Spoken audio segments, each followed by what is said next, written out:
Assalamualaikum warahmatullahi wabarakatuh. Perkenalkan, nama saya Giri Firmansyah dengan NIM 22060067. Pada kesempatan kali ini saya akan mempresentasikan materi bab 5, yaitu teori kontrak dan tindakan kolektif, mata kuliah ekonomi kelembagaan.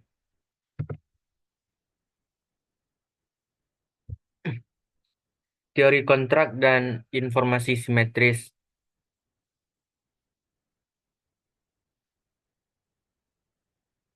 Kontrak secara umum menggambarkan kesepakatan satu pelaku untuk melakukan tindakan yang memiliki nilai ekonomi kepada pihak lain, tentunya dengan konsekuensi adanya tindakan balasan atau reciprocal action atau pembayaran.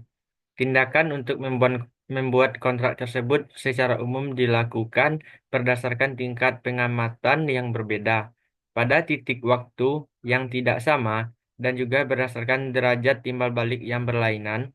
Bahkan hubungan kontrak itu sendiri mempunyai perbedaan terhadap kesinambungannya.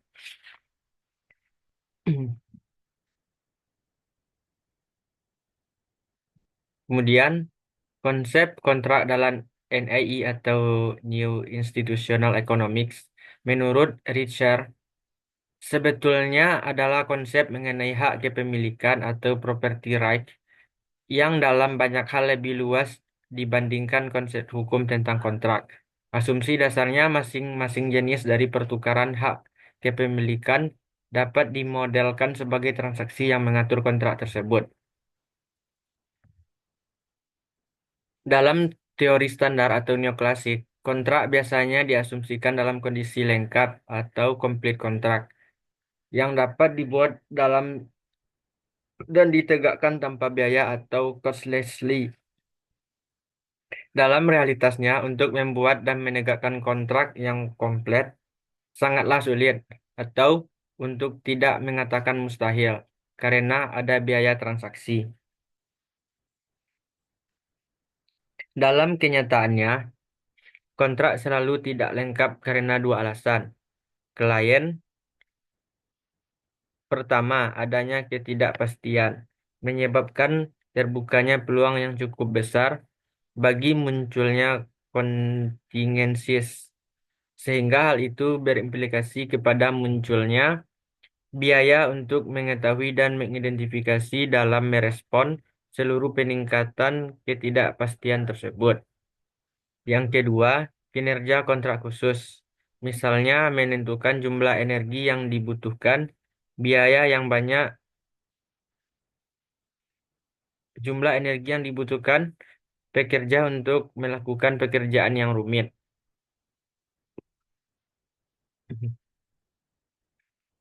Mungkin membutuhkan biaya yang banyak untuk melakukan penukaran. Oleh karena itu, adanya pelanggaran kontrak seringkali menyulitkan pihak ketiga atau pengadilan untuk memberikan bukti sebagai dasar keputusan. Hampir seluruh kesepakatan kontrak yang aktual berisi kombinasi eksplisit dan implisit dari mekanisme penegakan. Beberapa elemen dari kinerja dispesifikasi dan dipaksakan oleh pihak ketiga. Sebagai tambahan, biaya kontrak menggadaikan adanya ketidaklengkapan dari kontrak yang eksplisit. Membutuhkan kehadiran biaya yang semu, yang bisa digunakan bagi perusahaan atau korporasi untuk melakukan investasi. Munculnya faktor ketidakpastian sebetulnya dapat ditelusuri dari realitas adanya informasi asimetris dalam kegiatan ekonomi. Secara teknis, informasi asimetris tidak lain merupakan kondisi di mana ketidaksetaraan informasi atau pengetahuan yang dialami oleh pelaku-pelaku untuk melakukan transaksi di pasar.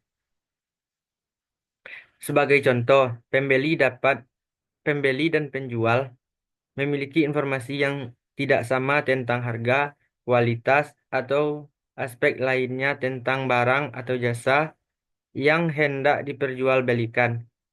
Disinilah dibutuhkan satu kontrak yang lengkap sehingga eksistensi informasi asimetris tadi dapat dikurangi atau diredukasi. Tentu saja, jenis informasi asimetris untuk tiap-tiap kegiatan transaksi berbeda antara satu dan yang lain, sehingga dibutuhkan jenis kontrak yang berlainan pula. Dengan begitu, kontrak di sini bisa pula dimaknai sebagai instrumen kompensasi yang didesain untuk mengeliminasi dampak informasi asimetris. Semakin besar kemungkinan terjadinya informasi asimetris, kian besar pula usaha yang mesti dikerjakan untuk mendesain kontrak secara lebih komplit.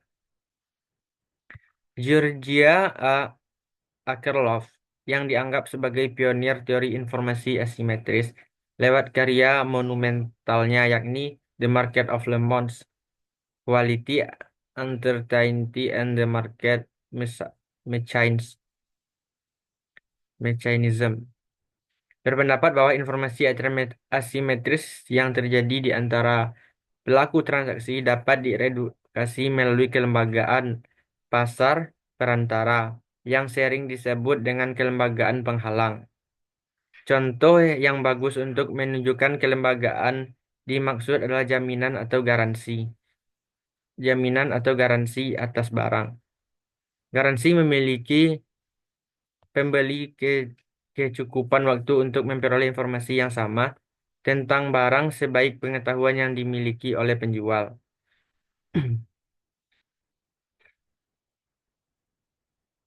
Kembali kepada soal kontrak.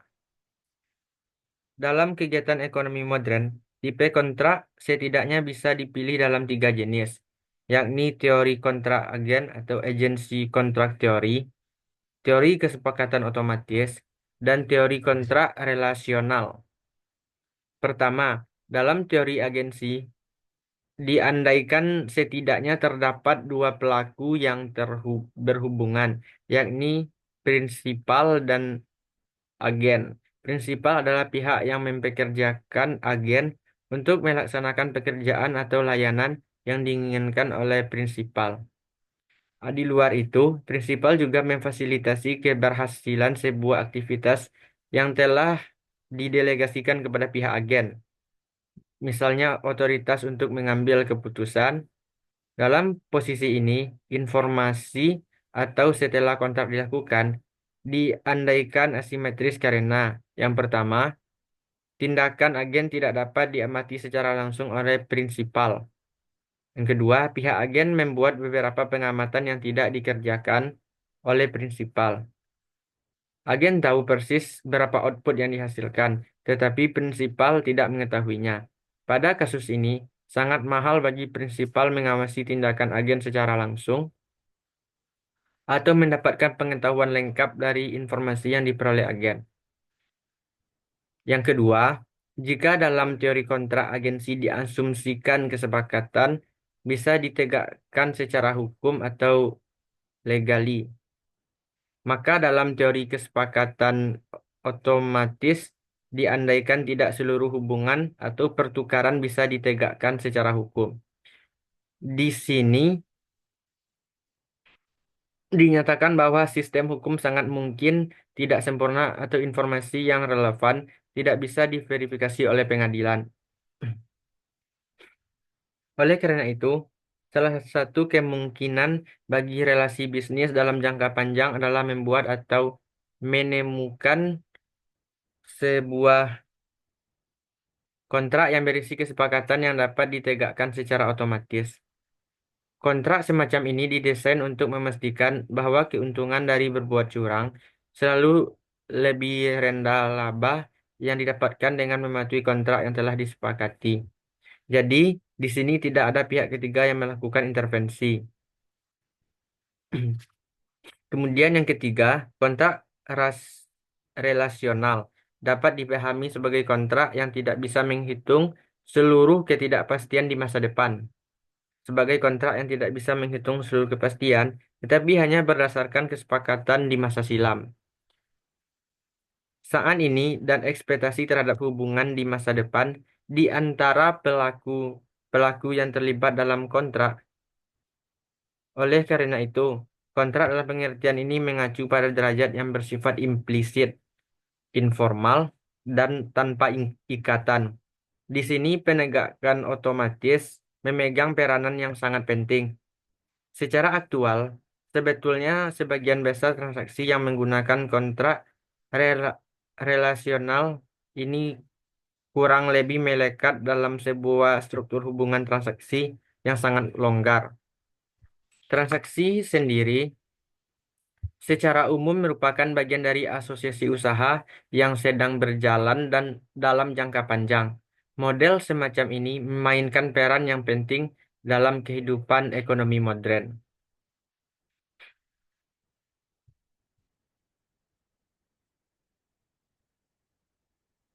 Selanjutnya, mekanisme penegakan dan instrumen ekstralegal. Di sini hanya terdapat sedikit jenis mekanisme insentif. Mekanisme tersebut antara lain adalah sistem tingkat yang tetap, upah berdasarkan jam kerja, distribusi bagian kepada pekerja, pengembalian aset yang dibayarkan kepada pemilik, dan sewa yang dibagi di antara mitra yang bergabung dalam proyek. Keempat, prosedur penegakan atau enforce, enforcement procedures yang berlaku, kontrak berhubungan dengan mitra untuk tujuan yang saling menguntungkan.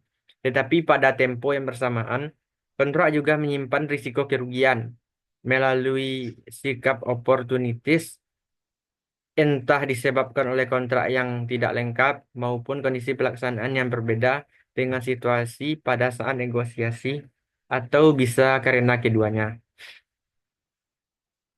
Berkaitan dengan aspek penegakan, dalam masyarakat yang kelembagaan penegakannya tidak berjalan dengan baik, individu-individu dan perusahaan-perusahaan cenderung menghindari membuat kesepakatan yang kompleks, yakni transaksi yang penegakannya tidak secara otomatis. Setidaknya, terdapat dua tipe penegakan yang eksis dalam masyarakat, yakni aturan formal dan informal. Aturan-aturan formal dibuat dan dipaksakan oleh organisasi resmi, seperti negara dan perusahaan yang menyelesaikan masalah tindakan kolektif melalui pihak ketiga. Sementara itu, norma atau aturan informal muncul akibat adanya jaringan kerja yang dipaksakan melalui hubungan sosial. Norma sendiri adalah aturan-aturan eksplisit atau implisit untuk mengatur perilaku yang melekat pada kepentingan dan keinginan masing-masing anggota kelompok atau komunitas. Derajat aturan-aturan yang mencoba untuk mengelola perilaku sangat tergantung dari penegakan tersebut. Penegakan sendiri dipengaruhi oleh daya tekan dari negara atau norma-norma dalam masyarakat. Penegakan dan norma itu bisa saling menggantikan. Se- Dalam banyak kasus, individu-individu mungkin berinteraksi untuk satu kali kesempatan tanpa presentasi untuk berlanjut lagi atau berdasarkan hubungan jangka panjang. Dalam keadaan ketiadaan pihak ketiga, hampir seluruh interaksi yang hanya untuk satu kali bermaksud untuk menangkap atau memindahkan. Apabila hak-hak ekonomi yang memindahkan aset tidak terdefinisikan dengan baik, maka resolusi untuk menyelesaikan sengketa pasti akan banyak menghabiskan biaya. Sebagai aturan, satu individu berharap mendapatkan keuntungan atau kerugian atau loss, dan karena biaya terlibat di dalamnya, maka nilai material untuk bergabung dalam interaksi menjadi negatif. Oleh karena itu, kedua pelaku cenderung berpikiran akan lebih enak bila melakukan hubungan dalam jangka panjang. Tentu saja, dalam berinteraksi diperlukan investasi dalam bentuk reputasi dan mengeluarkan biaya untuk mengawal hubungan tersebut.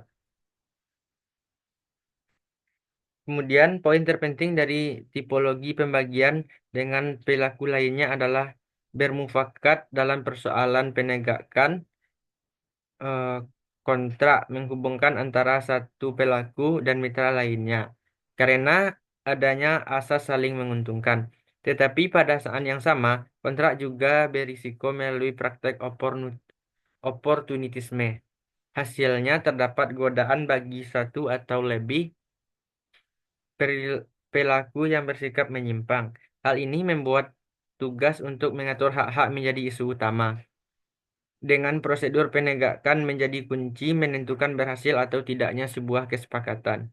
Seperti dikutip oleh Minor, isu yang utama adalah mencari kesepakatan yang optimal, yaitu kontrak didesain sebegitu rupa sehingga perilaku atau agen memiliki insentif yang memadai untuk mematuhi atas kontrak yang sudah dimufakati. Kontrak semacam ini semestinya harus dapat memaksakan sendiri. Dalam arti implementasinya tergantung kepada mekanisme otomatis.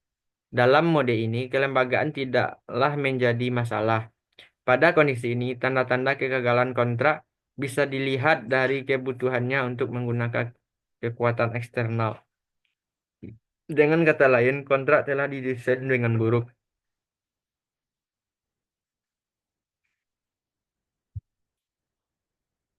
Dalam realitasnya, tentu mekanisme penegakan tersebut tidak selalu mudah dilakukan, bahkan kerap kali sangat rumit.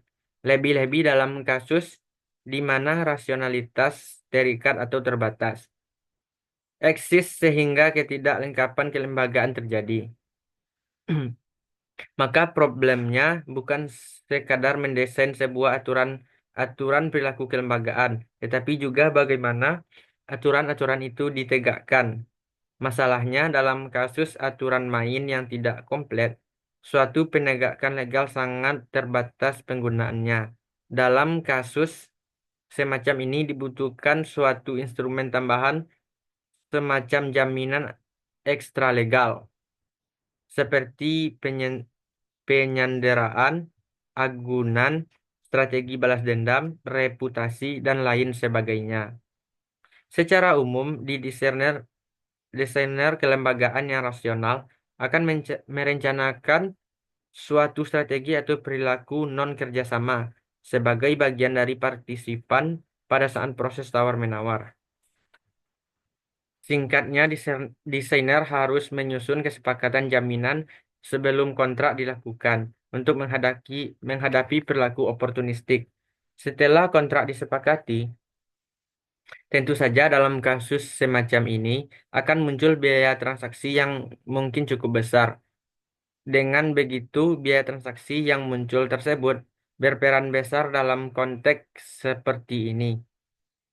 Kejadian semacam ini sebetulnya merupakan problem ekonomi yang biasa saja, khususnya dalam suatu lingkungan di mana otoritas hukum formal tidak bekerja dengan baik.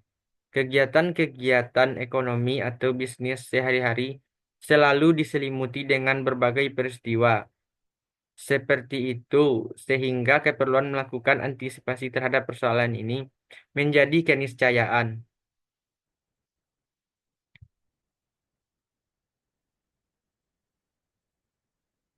Selanjutnya, teori tindakan kolektif dan free riders. Teori tindakan kolektif atau collective action pertama kali diformulasikan oleh Mansur Olson, khususnya saat mengupas masalah kelompok-kelompok kepentingan atau interest group. Teori ini sangat berguna untuk mengatasi masalah penunggang bebas atau free rider dan mendesain jalan keluar bersama atau cooperative solution bagi pengelolaan sumber daya bersama atau common resource atau penyediaan barang-barang publik. Mengacu pada postulat Oslon tersebut, maka suatu tindakan kolektif akan bekerja secara optimum, tergantung dari ketiga determinan tersebut.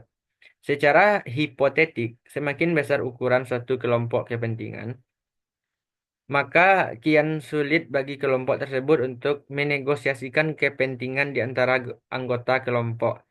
Demikian sebaliknya. Artinya, kelompok yang dibangun dengan ukuran yang kecil dimungkinkan bekerja lebih efektif. Selanjutnya, keragaman kepentingan anggota kelompok yang sangat menentukan keberhasilan tindakan kolektif. Semakin beragam kepentingan anggota kelompok, maka kian rumit memformulasikan kesepakatan bersama karena masing-masing anggotanya membawa kepentingannya sendiri-sendiri. Demikian sebaliknya. Jadi, di sisi homogenitas, kepentingan diandaikan akan lebih memudahkan kerja suatu kelompok. Terakhir, tujuan kelompok harus dibuat secara fokus dengan mempertimbangkan kepentingan semua anggota. Tujuan kelompok yang luas, di samping kabur juga berpotensi memecah kesatuan antar anggota, sehingga dukungan terhadap tindakan bersama menjadi lemah. Tentu saja keadaan tersebut harus dihindari dalam sebuah organisasi atau kelompok.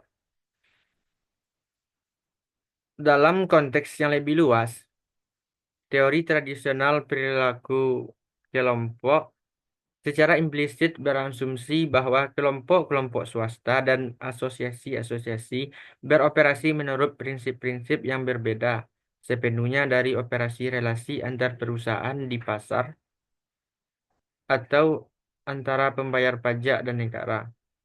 Hubungan di antar hubungan di antara misalnya pembayar pajak dan negara berjalan eh, berdasarkan regulasi yang sudah diundangkan sehingga tidak ada tawar-menawar pada posisi tersebut. Negara memiliki potensi yang kuat dan pembayar pajak hanya sebagai objek yang wajib tunduk terhadap aturan. Sebaliknya, serikat kerja atau labor unions misalnya harus melakukan mufakat di antara anggotanya untuk menentukan kepentingan mana yang akan dibawa ke meja perundingan atau dengan pemilik perusahaan atau modal. Di sini tindakan kolektif atau antar pekerja yang tergabung dalam serikat kerja memiliki makna yang lebih besar ketimbang pembayar pajak. Salah satu titik krisis dari tindakan kolektif adalah adanya kemungkinan pihak yang kecil akan mengeksploitasi pelaku yang besar, seperti yang disinyalir oleh Olson. Kelihatannya sih aneh, tapi sebetulnya hal semacam ini biasa terjadi, khususnya dalam aktivitas politik, sehingga sampai muncul istilah tirani minoritas. Dalam aktif Jika ini yang terjadi, maka memang lebih baik bila kepentingan suatu kelompok bersifat homogen. Sungguh pun begitu organisasi kartel seperti yang dialami oleh OPEC, organisasi produsen minyak dunia, yang heterogen menunjukkan bahwa produsen minyak besar, misalnya Arab Saudi, justru mau menanggung ongkos untuk membatasi output. Ja- untuk membatasi output. Dan beberapa tindakan kolektif yang dilakukan, terdapat beberapa situasi yang membutuhkan tindakan kolektif agar dapat menyelesaikan persoalan. Pertama, sistem untuk mengelola sumber daya bersama, seperti perikanan, sumber daya air yang dikelola melalui sistem irigasi, atau padang rumput. Kedua, sistem untuk mengontrol perilaku, misalnya norma-norma sosial melarang eksploitasi atau perilaku merusak. Ketiga, perubahan-perubahan sosial semacam revolusi atau perubahan perlahan dalam kebijakan publik. Ketiga, situasi tersebut mempersyaratkan adanya tindakan kolektif agar kegiatan pemanfaatan sumber daya yang dilakukan secara efektif dan efisien. Bahkan lebih dari itu, tindakan bersama menjadi krusial sebagai instrumen memecah konflik dan kemungkinan dieksploitasinya salah satu atau beberapa pihak dalam kegiatan tersebut. Ini semua menjadi argumentasi penting perlunya kehadiran tindakan kolektif dalam pemecahan masalah kegiatan ekonomi. Deskripsi di atas sekurangnya menyumbangkan tiga karakteristik esensial yang perlu dipetakan dengan jelas. Pertama, barang atau jasa yang diproduksi bersama. Jika tidak, maka tindakan kolektif tidak dibutuhkan. Kedua, produksi memberikan laba kepada semua anggota kelompok, sehingga tidak mungkin mengeluarkan anggota yang gagal berkontribusi dalam aktivitas produksi. Ketiga, produksi dalam barang-barang publik menyertakan menyertakan biaya.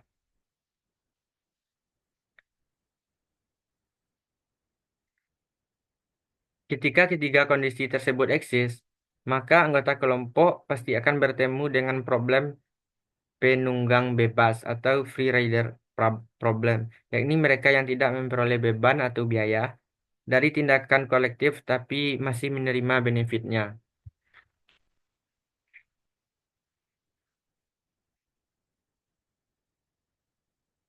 Secara tersirat, deskripsi di muka penjelasan dengan rinci bahwa tindakan kolektif bergerak di antara realitas munculnya kepentingan suatu kelompok dan eksistensi penanggung bebas yang ingin memperoleh manfaat tanpa terkena beban atau biaya.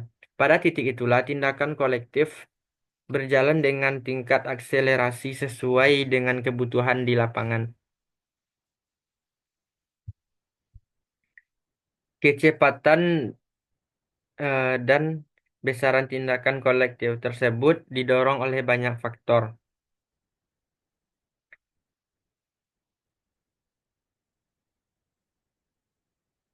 dan konfigurasi kepentingan yang berada di sekelilingnya. Dari sudut pandang efisiensi, tidak mesti tindakan kolektif itu paralel dengan keuntungan karena keberhasilannya sangat ditentukan oleh desain tindakan kolektif yang dilakukan dan kemampuan untuk merawatnya. Disinilah kemudian penunggang bebas itu bermula. Ia bisa sebagai sebab munculnya tindakan kolektif, tetapi juga tindakan kolektif yang bermunculan penanggung bebas. Tentunya tindakan kolektif yang terencana bukan merupakan sumber munculnya penunggang bebas, tapi justru untuk mengatasinya.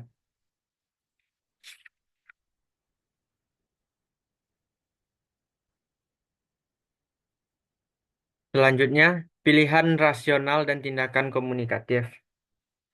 Jadi, teori pilihan rasional memberikan landasan yang kukuh bagi eksistensi tindakan kolektif, setidaknya dari kacamata ekonomi klasik atau neoklasik. Tetapi, wajah dari teori pilihan rasional sendiri tidaklah tunggal, di mana setidaknya terdapat dua pendekatan dalam teori pilihan rasional, yakni pendekatan kuat atau strong approach dan pendekatan lemah atau weak approach. Pendekatan kuat melihat rintangan sosial dan kelembagaan sebagai produk dari tindakan rasional, dan tindakan rasional itu sendiri menjadi sebab munculnya analisis pilihan rasional.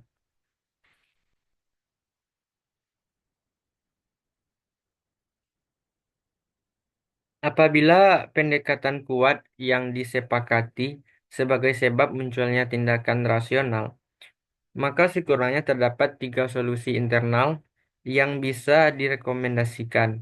Pertama, perlunya solusi internal yang kuat dengan asumsi tidak ada perubahan dalam keyakinan dan preferensi. Terdapat problem problem penunggang bebas. Denardo mengidentifikasi dua kemungkinan. Yang pertama, individu terlalu percaya terhadap pentingnya partisipasi mereka dalam tindakan kolektif, seperti ekspektasi bahwa tindakan mereka pasti akan berdampak positif, dan sensitivitas kepuasan dan kesempatan untuk bertemu dengan orang-orang membuat kegunaan.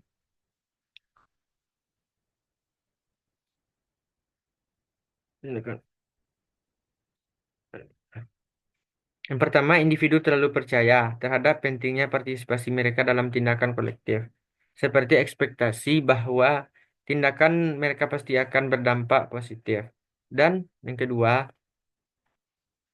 sensitivitas kepuasan dan kesempatan untuk bertemu dengan orang-orang membuat kegunaan partisipasi berdampak positif terhadap pencapaian tindakan. Kedua, mengabaikan pentingnya isu-isu politik dalam memotivasi orang-orang untuk berpartisipasi. Sebagai ilustrasi, jika demonstrasi akan dilakukan, maka tidak perlu membahas masalah ideologi ataupun agenda politik yang muluk-muluk. Cukup disediakan kopi ataupun makanan yang membuat para demonstran mau terlibat dalam aksi protes tersebut. Ketiga, Taylor dan Elster berpendapat tentang perlunya memunculkan kerjasama kondisional yang saling menguntungkan.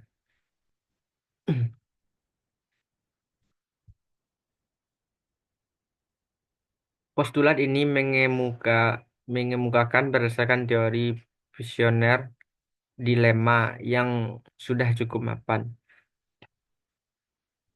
Sementara itu, jika pendekatan lemah yang disepakati sebagai cara menganalisis kompetisi rasional individu, maka sekurangnya terdapat dua solusi eksternal yang bisa dirujuk. Pertama, otoritas sentral, misalnya negara atau serikat kerja, menyediakan insentif selektif yang memberi penghargaan kepada mereka yang berpartisipasi dalam tindakan kolektif atau menghukum mereka yang menolak bergabung dalam tindakan kolektif tersebut. Sungguh pun begitu, solusi ini dapat dikategorikan mekanisme pilihan non-rasional, mengingat mas- eh, mengingat mensyaratkan adanya penciptaan otoritas sentral. Kedua, solusi eksternal yang menekankan kepada desentralisasi komunitas ketimbang otoritas sentral. Berargumentasi bahwa kerjasama merupakan kondisional dan secara absolut diturunkan dari perilaku rasional. Individu yang cenderung mementingkan diri sendiri. Dengan begitu, tindakan kolektif akan berhasil ketika hubungan antar komunitas dicirikan oleh sifat komunitas. Karakteristik komunitas tersebut tidak lain melihat persoalan sosial dan kelembagaan sebagai masalah umum yang memerlukan pemecahan bersama.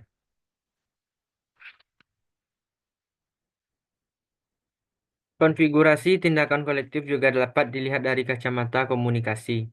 Setidaknya dengan merujuk teori tindakan komunikasi yang diformulasikan oleh Habermas di dalam teori tindakan komunikasi tersebut. Habermas dalam Miller mengidentifikasi dua kawasan dalam masyarakat yang terpisah, tetapi saling bergantung, yaitu sistem dan dunia nyata. Sistem adalah kawasan produksi dan reproduksi material yang seluruh tindakan ditunjuk untuk menggapai keberhasilan, baik tindakan strategis maupun instrumental. Suatu tindakan dikategorikan strategis apabila aksi tersebut mengikuti aturan-aturan pilihan rasional dan bertujuan memengaruhi keputusan pihak lain yang rasional. Sedangkan tindakan instrumental terjadi ketika aksi itu mengikuti aturan-aturan tangan dalam lingkaran dan peristiwa-peristiwa material.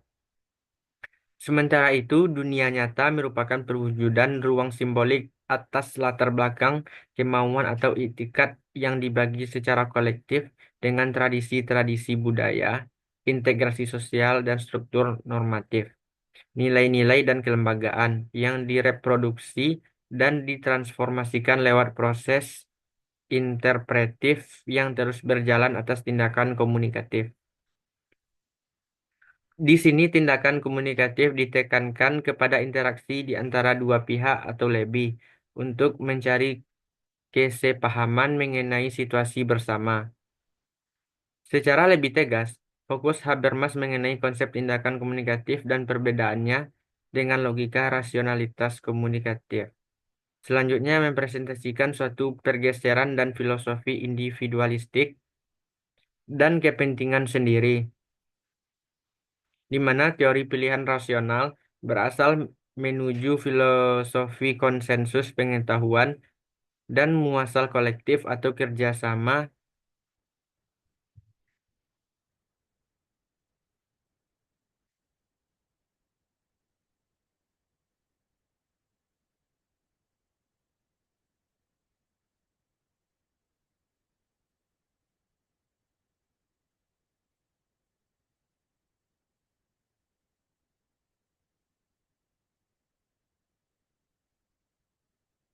Im.